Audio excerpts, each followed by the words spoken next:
Hello, dear judges and attentive opponents. My name is Richard, and I'm the first speaker of the affirmative team. Our second speaker is Valentin Ashman. Our third speaker is Matvey Artishuk. Today we're going to discuss a pretty interesting topic, which sounds like it's necessary to create an international body with a monopoly on violence.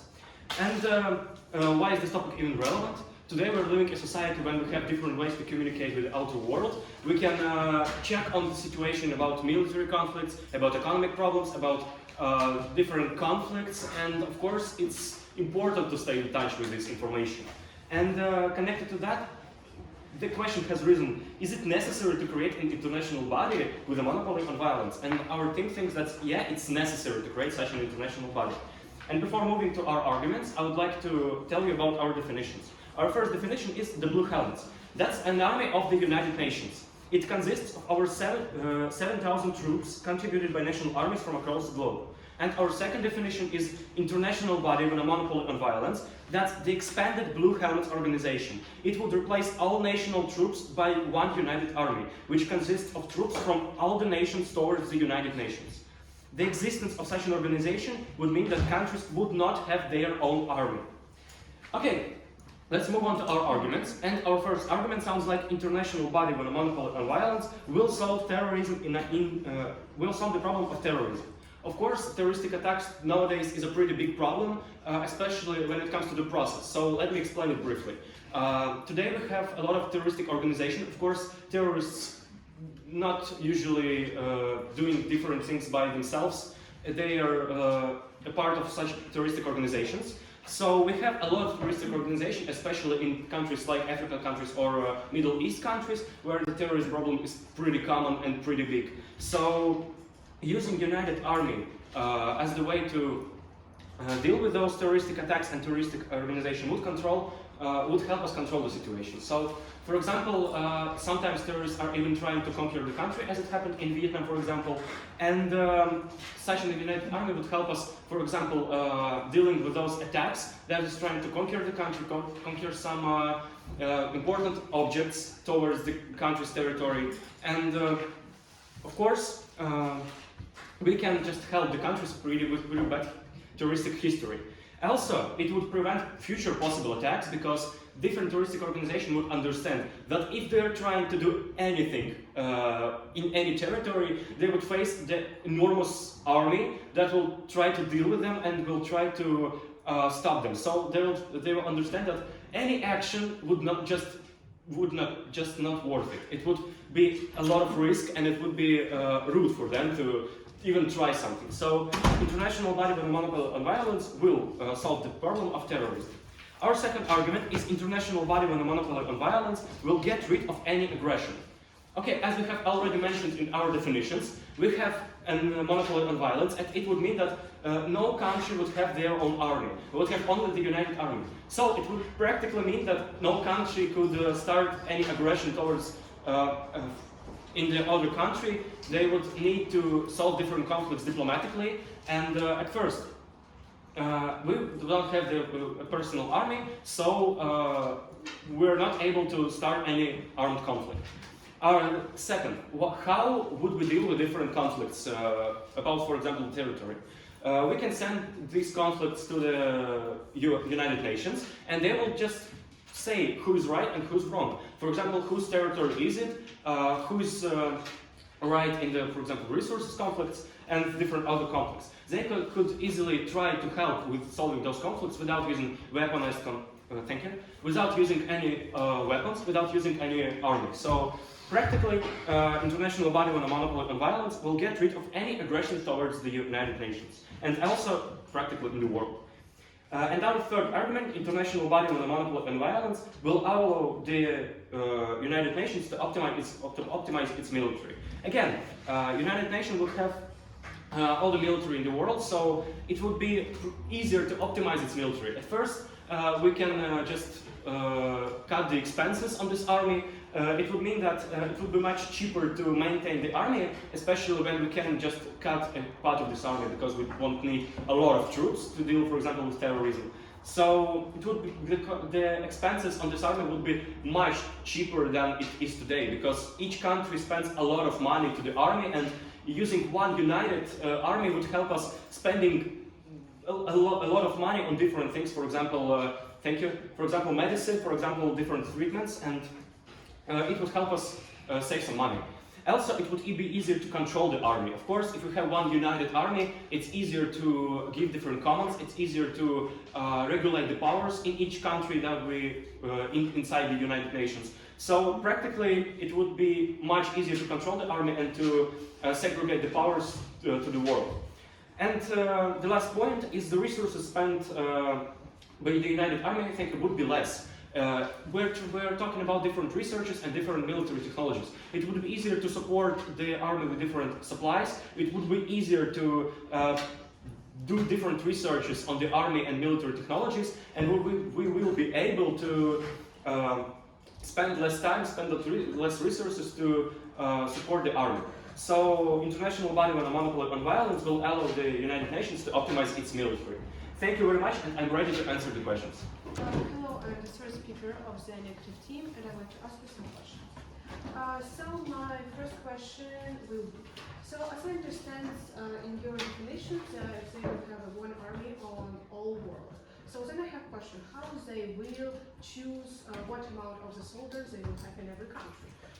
Okay, in our model it will be easier to ask different countries to donate equal amount of troops in percents, of course, because in each country, of course, we have different amount of people in it. So if we're trying to reach the equality in this question, we just need to, for example, ask each country to donate fixed percent of the troops or people inside the country. So they would, it would not be a problem. Okay, thank you. So my second question will be about your argument with aggression. So you said that if the countries will have a conflict with the territory, it will be solved without any wars on violence. But I have a question. What if country won't be confused with what says this, how you say it, one big person who decided this? Okay, at first, it would be okay for everybody. That's the first point. We can just say different benefits. We can give different benefits to the country to say to join this thing. But the second thing is that we're not talking about would they do this or not. We're talking about if it's necessary to create such an international body. And okay, it would be complicated, but it's possible at first. And the second, it's necessary to create an international body. So. Practically, it would not be a problem to say to a country that they need to join this idea. Okay, thank you. And my last question will be about you said that it will be all one army, so that means there will be one person, people who rule the soul. And I have a question. We have a lot of countries in our world. How this will be like counted in every country? They are all leader or how? It would be practically as it is nowadays in United Nations. There is no one person who is trying to rule everything inside the UN. There are of course a group of people, and all countries are participating in taking decisions about different changes in the UN or different changes in the world. So each country would have a right to vote for different changes, and each country would need to vote for different decisions. And if we're trying to answer the question how we will just spend the powers and how we will understand which country will need more, of course nowadays it's of course Africa and Middle East, but in the future we just can send this army to deal with different, for example, terroristic attacks, as we have already mentioned. Thank you. And you think that UN is monopoly on violence? Fine. Correct? So you have the right to answer. I will not. Thank you. Hello, my name is Iveta Kansela, and I'm the first speaker of the negative team. Our team also has second speaker, Sofia Ashkura, and third speaker, Agata Gidrovich. And today, we're debating on the topic, it is necessary to create an international body with a monopoly on violence. This topic was chosen because such organization often makes mistakes, and this only makes things worse. Our team will prove that the organization always makes matters worse and discriminate against other countries. And before I will talk about the arguments of the opposite team, I will introduce our definitions. And our definitions is monopoly is a structure in which control over a certain sector is in the hands of one entire. And international body is an organization is one that includes members of all countries.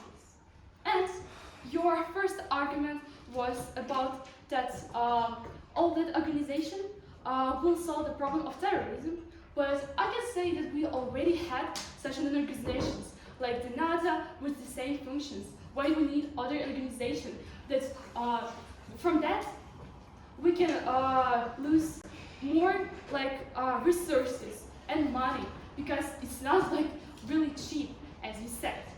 And your second argument is about that we can rid of any aggression, but you know, if we can get of all aggressions, of all conflicts, then how many countries is in that organization?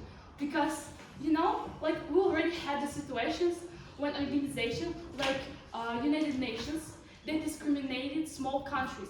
They didn't ask them about whether they want to do this or not.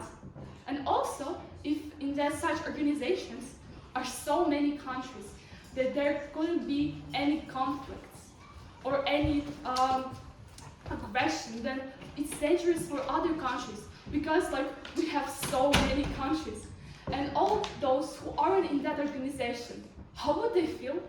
Like they can't even stand from that country. They're scared. It's dangerous. Why do we need that organization? And also, you said that there will be a cheaper army. And like, it's not, because every country has their own army. And also, as I said already, discrimination. Like, because also you said about that there will be like, I guess more responsibility, that they will ask, they will vote what they want. Like there will be like one leader of that. But like, as our third speaker said, in the round of questions, what will be if some countries don't want to do that, or what they decide? Like, it's not like every country will ask those small. Why small countries are in those organizations?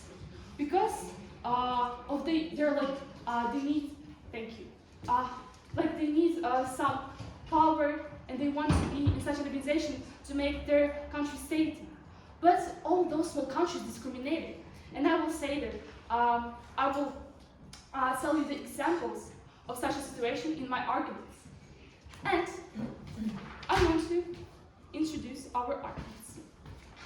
Our first argument is that greater influence of big countries can seriously undermine trust in a body that has a monopoly on violence, including international actors. The possibility of abuse of power for personal gain or political gain may lead such a body to act not in the interest of the public, but in the interest of a narrow group of individuals or states. Like you said, they're like in those, thank you very much. In different countries, there are like different counts of people. What if they aren't listening, what they want, what the government wants? And let's look at an example of that in an international context. Let's imagine that there is an international body with a monopoly on violence that is supposed to maintain peace and security in the world.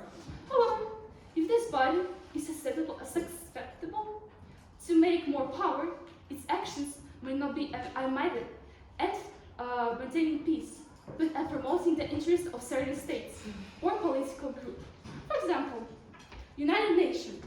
Peacekeeping operations in various countries have uncovered cases of discrimination in other countries, with military and civil personnel accepting bribes from local conflict actors to evade their duties to facilitate passage through checkpoints. For example, during operation in Afghanistan and Haiti, cases of bribery and insufficient control by the United Nations, peacekeeping forces were divorced.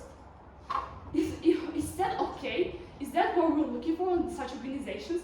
It's not. And why we need another those problems in that? Especially, as you said, if this is a big organization. And our second argument is that we're talking about too much power in this organization, which of course can lead to corruption. Because we can understand how much money will be inside. The closed organization with a monopoly on violence now in the United Nations. So we'll take it as an example. Now, in the United Nations, has $359 billion, and that's a lot. So it's logical why this will bring corruption, and money from the monopoly can go in a known direction. And this, I only talk about money and not people force. You have to have it. Okay, and thank you very much. I'm ready to answer your question. Hello, dear judges, dear team opponents, and dear spectators. My name is Matthew Ertzschuk. I am the third speaker of the affirmative team, and listening to your speech, I have got some answers that I would like to ask you. In your relevance, you stated that organizations make everything worse, but in your first refutal, you stated that there is no need for an international body with a monopoly on violence because NATO works. Can you tell me, are international organizations good or bad? I mean that we don't need such more organization, like there could be even more and more. We don't need it because we already have two United Nations and NATO. They can do their work. We don't need anything else because there will be more conflicts. Like, do you know, like some people aren't, they don't like the NATO or other organizations, and we don't need anything else. We already have enough. But don't we need enough? Well, you also said that NATO or UN discriminated some countries. So why shouldn't we create another body? Maybe if we create another international body, there wouldn't be any discrimination. Like, if you say that UN is bad, why shouldn't we expand it or change it? Because, you know, in your arguments, you also said that, like, there will be, from that, I understand that in your organization, there will be so many countries. From that, there will be more conflicts than in UN. Why so? Because there are countries that can be discriminated, because all those small countries like Haiti, as I said in my examples. Well, isn't war prevention better than discrimination? Would you rather have war or just discriminate some countries? But like, it's important for people's lives. If somebody don't, like those leaders of that organization didn't ask some country to do something, well, but it no, will be worse for them. It is important for the humans, for their lives, and the humans will lose their lives if there is war. So isn't it better to save human lives than just, I don't know, still have war in the world? Nothing is enough for us. You see how it goes in the world. We don't have anything because we have such an organization, and it protects the country we have. Okay, thank you. Also, how is corruption that you mentioned connected to violence? To violence, because to make such an organization, we need money. All those money go nowhere, and because of that, thank you. And because of that, we don't need new organizations because we don't know where those money goes. And this will be only the conflicts. It's useless to pay money for that. So we don't need anything else because if you need more and more money. Okay, thank you. And also, what do you mean by discriminating countries outside of UN? Aren't just all countries in the UN? There are no countries outside of UN. Fine. You can choose. Hello dear judges and team of opponents, my name is Nathan Ashman, I'm the second speaker of the affirmative team. Today we're still debating on the topic, it is necessary to create an international body with a monopoly on violence, and the team still agrees with it. I'd like to start my speech with supporting and strengthening our arguments. I'd like to start with our first argument. The first argument said that an international body with a monopoly on violence will solve terrorism. I'd like to just, the opponent team, when presented this argument, told us that NATO currently already works with the problem, so we don't need to worry about it. Well, saying that NATO already works on it, so we don't need to worry about it, is a very big claim. For example, right now, almost 90% of all terrorism happens in the 91% of all terrorism happens in the countries of Middle East, Africa, or South America, which none of these countries are in the UN, in the NATO, sorry. Which means that NATO doesn't solve terrorism there, and terrorism there occurs basically all the time. There have been 3 governmental flips, basically, 3 captures of government in the Africa in the last year by terrorist organizations. There have been Taliban getting into the whole country of Afghanistan, and Taliban are terrorists. So there are constantly big terroristic organizations doing huge things where they just grab countries, kill people, murder people, and basically currently none of that is getting solved. So only by creating an international body with a monopoly on violence will the problem get solved. How exactly? Well, we redistribute our forces. We make it so the armies that are currently, for example, in Europe and America, they're basically doing nothing since, as I mentioned, almost no terrorism happens there. And big countries are located in these countries and regions. Will be now moved to the countries where the terrorism is actually a big problem, solve problem there, and then, well, basically terrorism is solved, great. And all of that was just one decision, create an international body with a monopoly on violence. Now moving to our second argument, we talked about wars and aggression and wars not being a thing. During the speech of the first speaker of the negative team, they tried to refute it by saying that UN discriminates small countries and that conflicts in the UN will occur. And I have two things to say about it. First of all, conflicts will still occur is definitely not a problem since now there will at least be no war. So it is definitely solving the problem of war. If two countries think that one of them is wrong and one of them is right, they can try to make a decision and to solve this whole problem by politics and debates and talking to each other and not killing people on the territory of other countries, which is a big problem. And how big? For example, just in the World War II, 85 million people died during the war, which was almost 3% of the world population at the time. And then another 270 million died from the illnesses that were spread out during the war, which totals to almost 15% of all global population at the time. And that's just one conflict, and they happen basically all the time. Even right now, there are wars in the world, and solving the problem with just simple decision of international body with a monopoly on violence is a great way to prevent them, since you cannot go to war when you have literally no troops. And if you try to say, hey, we want to go to war, then the UN will just vote and say, no, sorry. And so that's it. Our third argument was about optimization of forces. The opposing team said that there will still be army, so the cost will stay the same. But this is just not true. As of right now, $4 trillion are getting spent on army annually, but that's just on maintenance. And then another 3 trillion are getting spent on new technology development, another 3 million on manufacturing of tanks and weaponry, and another 3 trillion, are spent on secret operations, which is basically almost every time of wars thing. So even if we can cut it in half, and we definitely can, since we don't need now such a big army for every country because they don't need to protect from each other. So we can cut a lot of war troops from the army. We can cut the cost in half. We can already save hundreds of millions of lives spending that money on healthcare and education. Moving to the argument of the opposing team, they had the argument about big countries' discrimination and corruption from that.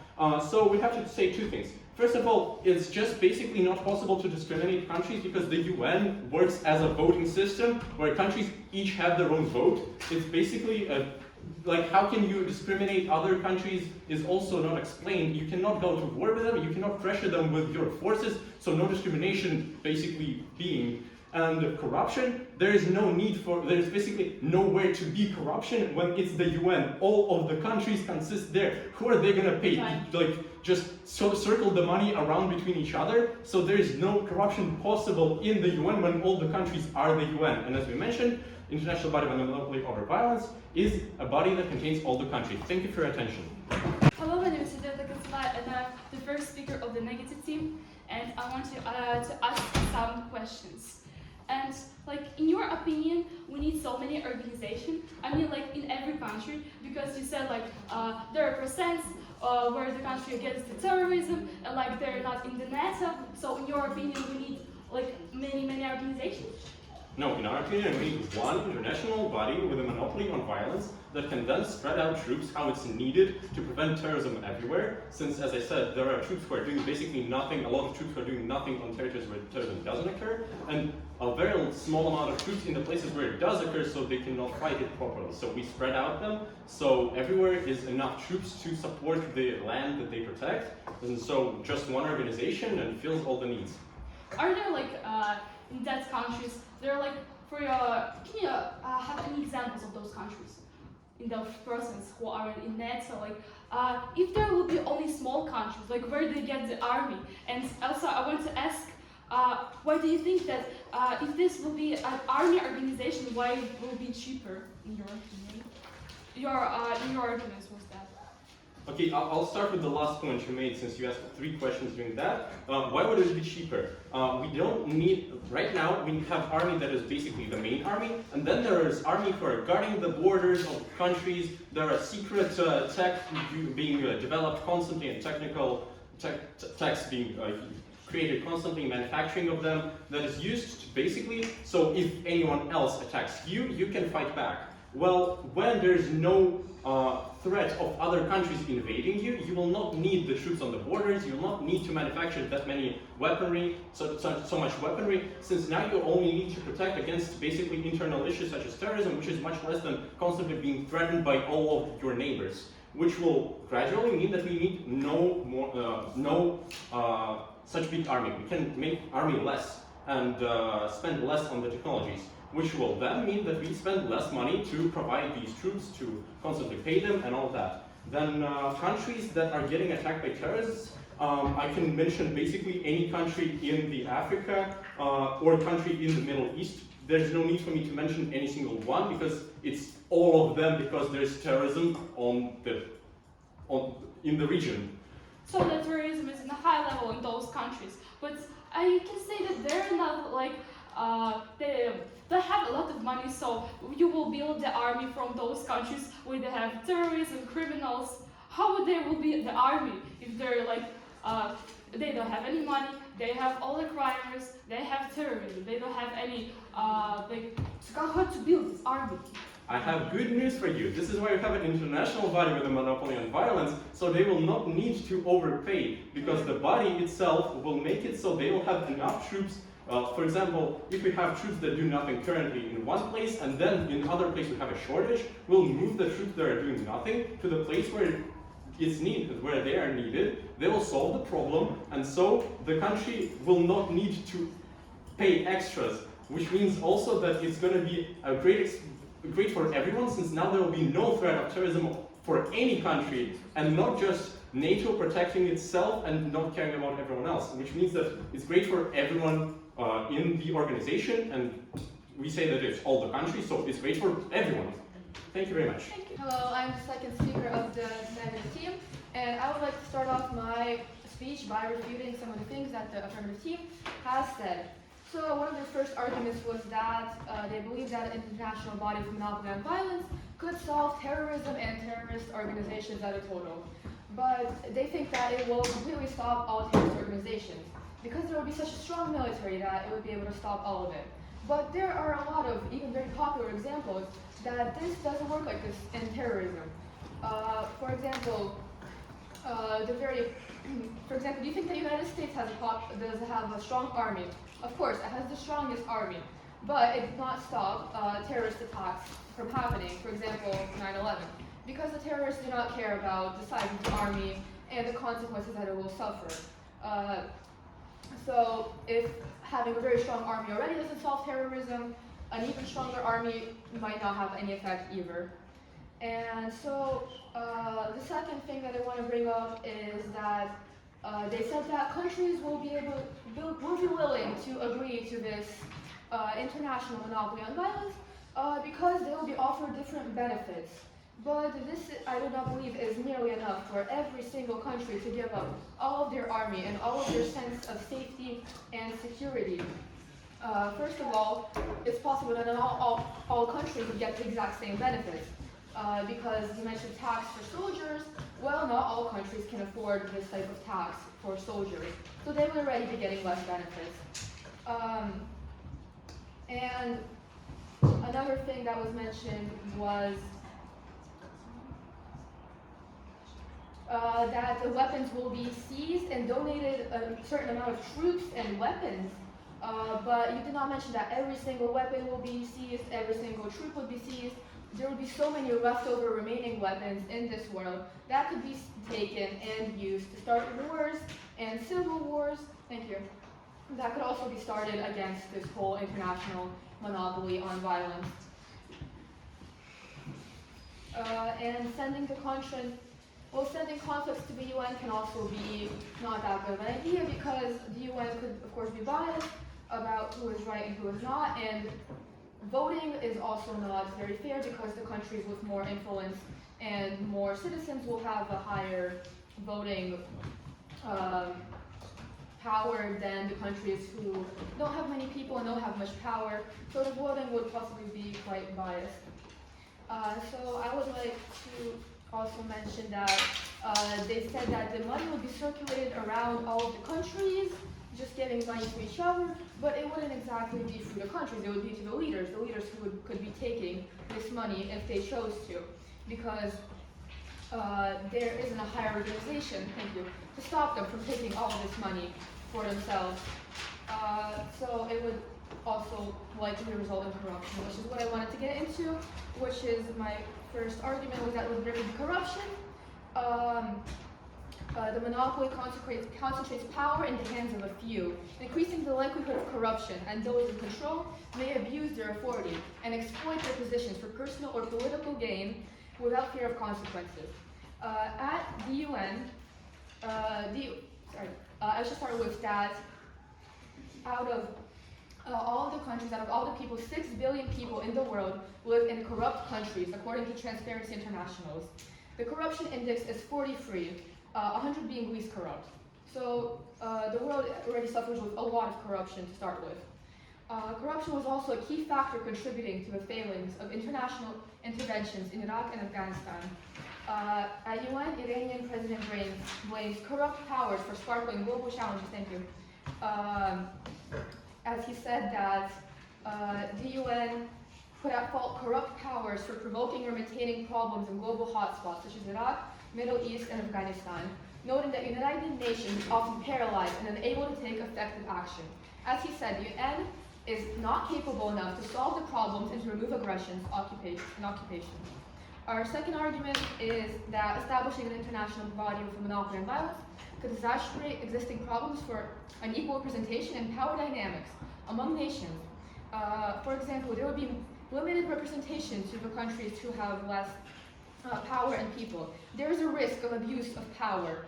And of course, there would be a loss of diversity in their nations, their respective interests, and also there would be. Thank you. I'm ready to answer questions. Okay, hello dear judges and team opponents. My name is still Richard and I'm the first speaker of the affirmative team. Thank you for your speech, but we still have some questions that we want to ask you.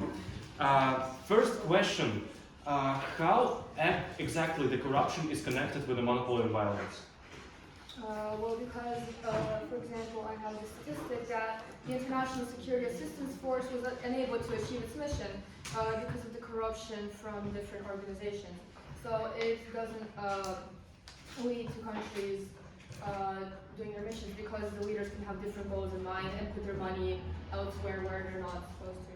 So, how exactly it could happen if we have this democratic system and voting for everything? Well, the voting could also become corrupt because certain countries could have more influence over others. Certain votes could have more influence over others, so the voting could also not be fair to start with. Okay, but what actually would the country do if other country would not just do what they want? Okay, if for example one country did something that other country don't like, what would this country do in this situation? Could you be a bit more specific? Okay, I want to talk more about 9/11, which you mentioned in your case. Do you think it was an act that was happened because of the single person or a small group, or it was a bigger organization of terrorists? Well, there were, I believe, 20 people in charge of this, but the organization of terrorists, it did not matter to them how big the army was, they attacked anyways. Okay, but what happened to this terroristic organization afterward? Well, I'm not exactly sure, but the US got involved in it. It appeared to a very messy conflict which ruined the countries in ways. Okay, so it means that we have an organization, and don't you think that army would do something with this organization later? So yeah, this organization did something, but afterwards, did this organization something or not? Did which organization? Terroristic organization that we're talking about. Did you? Okay. Why do terrorism is so popular in countries like Africa, Middle East, and other countries? Well, because of different corruption and bad governments who do not. What exactly corruption is to this? Well, the governments do not put their money into taking care of their citizens, and instead they keep the money to themselves. And so there are people start their own terrorism groups to rebel against the government that is not doing. Okay, so the problem is not that they don't have enough army and enough power to deal with these terrorists. Well, they do not because they don't have enough money to support such an army. So wouldn't the United Organization help them with this problem? Well, it could not also. It could not because they mentioned that you need tax for soldiers, and well, it won't be able to afford soldiers either way, so it wouldn't change anything for them. Okay, thank you. Hello, dear judges and the opponent's team and the dear spectators. My name is Mike Ritzchuk. I'm the third speaker of the negative team. And firstly, before starting my analysis, I would like to thank the judges, the spectators, and the opposing team. These debates were truly amazing. And now, while starting my analysis, I would like to move on to our team's clash points. So, the first clash point is, will the international body with monopoly on violence solve terrorism? Throughout the whole game, our team has followed the same statement that if we create an international body with monopoly on violence, terrorism can be either fully solved or at least cut in half or even more times which it happens, preventing different terrorist attacks, conquerings of different countries, for example, as our second speaker mentioned, the conquering of Afghanistan a couple years ago when Taliban, a terrorist group, fully took over it. And the international body with monopoly on violence is necessary in this point because it will solve it. But the opposing team told us that we don't need the international body because we have NATO, and NATO apparently works and prevents terrorist attacks and conquerings. But it is clear that, well, it doesn't. If 9/11 happened, if the conquering of Afghanistan happened, and the NATO didn't prevent it, well, NATO doesn't work, and there is a clear necessity for this international body. It will solve terrorism, and these things will not happen anymore. Thus, we think this clash point is behind our team. Our second clash point is, will the international body of monopoly on violence solve war? Throughout this game, there was a clear pattern that the international body of monopoly on war, with monopoly on violence, will solve war as a whole in the world, because our plan is to take military forces from countries, take troops, take ammunition, take weapons, thus even erasing the possibility of a conflict, for which the opposing team answered that there will still be political disputes if we stop the war, like discrimination or different other things that countries won't be happy with, such as dividing territory or other racial or cultural disputes. But our team thinks, and we truly believe in it, strongly and truly, that anything is better than war. Losing people's lives, like for example in World War II, when 3% of the world's population died during World War II, plus 270 million later, which brings it up by a whole lot. It is a lot better than to have political disputes than to lose 15 or 20% of the population. So our team thinks that this clash point is behind us. And so we reach the third clash point, will the international body with monopoly on violence optimize the military? Both our first speaker and our second speaker provided facts and statistics that it will be cheaper to sustain this international body than it is right now for countries to sustain their own military. It will cut everything in half. The resources, will be shared. It will be easier to control and maintain in general. But the opposing team told us that no, it is still an army, so it will be the same cost or even more because it is bigger, I guess. But our team doesn't agree with that at all. If we can concentrate everything that we already mentioned, the troops, the weapons, the strategies, the technologies, and tell countries to tell countries to fund this, tell all countries to fund this equally, then we will just everyone will pay less, and as we already mentioned, the remaining money can go to healthcare, development, and medicine, and anything the countries will need. Thus, proving the necessity of creation of an international body of monopoly on violence. And so, we think this clash point is also behind us. Thank you. Hello dear judges, my team and team of opponents. I'm the third speaker of the negative team of RigaGo, and today I want to introduce some small sum up of our game and also the clash points that I find during this very interesting game. So let's move to my first clash point. My first clash point will be, is terrorism really depends on this international body with monopoly on violence? I think it's one of the most important clash points of our game, and it's very important to discuss. So I want to do it now. Most of this information we got from your first speaker who said an argument, and also from our second speaker who opposes argument. And what she says, what argument which I want to introduce you the most, that's about strongest of the army, because your argument about the terrorism will still happen, and not because they was scared, but just because terrorism didn't happen because terrorists think like, oh, this country is strong and this country is weak, will create a terrorist attack. Because terrorism always has a lot of different reasons, which I won't mention.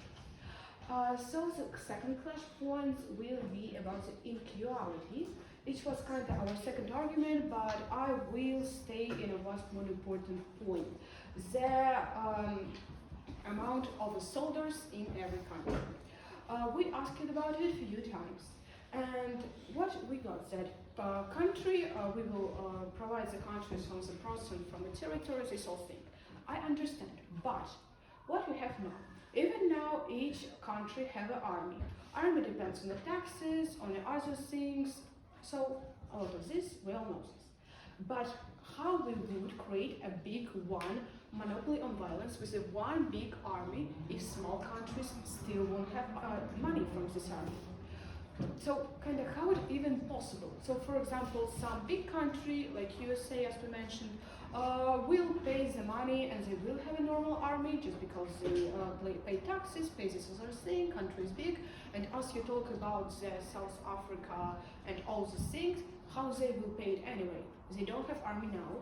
How they will have it in the future if they, if they just won't have any they won't have more money from it. They won't have more soldiers or more any things just because they got into this international monopoly and violence. Because you said how we prove it, how we get the soldiers in country, just because they pay amount of taxes and the percent of the country. So now move to my third clash point, and it will be a corruption. Also very important topic because we had our second speaker's speech about it, and also we had questions about it. So what we talked about corruption. You say that we won't have corruption, that we will have one big organization, that we will have voids, but voids also can be corrupted. It's kind of logical because we will still have leaders which still maybe want money. And for example, we will take South Africa again because my opposite team also talk about it a lot. Yes, in Africa now has a lot of corruption, as our second speaker mentioned in their statistic. So basically it will be still there. So it means maybe the South Africa with this international body and monopoly on violence didn't even change. Because how it will change? It will be the same. There will be the same citizens of the country and same things. So corruption will be, and corruption is really important because they will discriminate the small countries which can lead the further conflicts in the problem in the countries. And also the corruption will just take away taxes and people money, which also very important to say. And I want to end my speech with a little quote of Ryan Crocker, former United States ambassador of Afghanistan. The ultimate point of failure for our efforts wasn't an emergency, it was a rate of endemic corruption. Thank you very much, my team. Thank you very much, team of opponents. Thank you very much, spectators, and very much thank you, judge. Thank you.